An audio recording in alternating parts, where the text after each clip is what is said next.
Hello students, welcome you all at Lokesh Sir Unlimited Study Zone. Now we are discuss the proof of the Gauss law for any type of closed surface.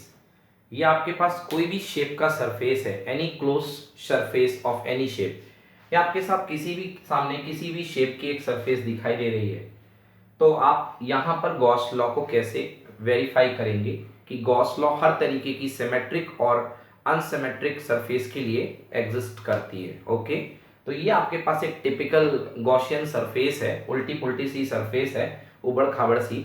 आपको यहाँ पर Gauss law proof करना है कि Gauss law कैसे proof होगा।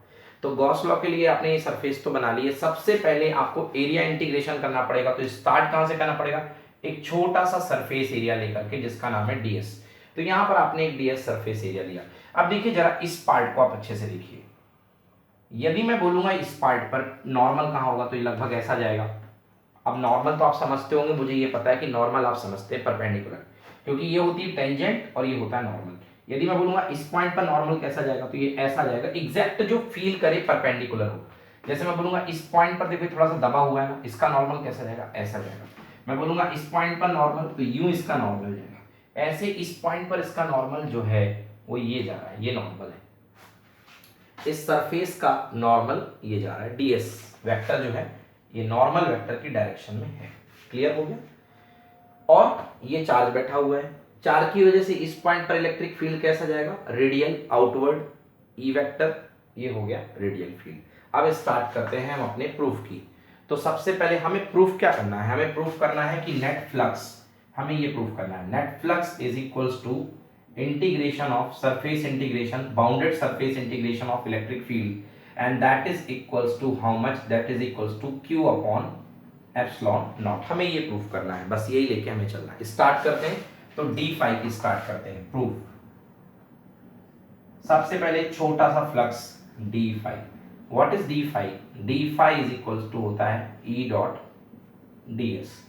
Okay, so d5 is equals to mod e mod ds cos of theta। what is theta? theta is the angle between the electric vector and the area vector। ये electric vector जा रहा है और ये area vector है, इसके बीच का angle कितना है आपके पास? Theta. So d5 is equals to e, the value of e is 1 by 4 pi epsilon naught into q upon r square। ये तो पता ही है सबको, चार्ज के कारण r डिस्टेंस पर क्या होता है आपका? 1 by 4 pi epsilon naught q upon r square into ds cos theta। ये हो गया ds cos theta। क्लियर है? चलिए, तो अब हम क्या कर सकते हैं, ये हमारे पास आ चुका है। आपके पास क्या आ चुका है? ये this is a small flux d5। now total flux d5, how much it is, how many in what way it is calculated? This is total integration of d5। Total flux phi is equals to total integration of d5। आपने actually calculate किया d5 की जगह e dot ds, तो आप इसकी जगह ये भी लिख सकते हो, it is equals to integration of e dot ds। No worry. So now put this value, what is the d5 और the value of e dot ds? This is equals to 1 by 4 pi epsilon naught into q upon r square and ds cos theta। okay, now 1 by 4 pi epsilon naught into q बाहर ले लो, and this is what? this is ds cos theta upon r square। अभी हमने जब पढ़ा था solid angle, तब हमने बताया था आपको what is this ds cos theta upon r square? this is d omega। d omega is equals to होता है ds cos theta upon r square। okay, so alter you can write it here, q upon 4 pi epsilon naught into, what is this value? this value is d omega। okay, the small angle, which angle? solid angle made by this differential area। ये जो छोटा सा area है इसने angle बनाया है d omega। and we know what is d omega?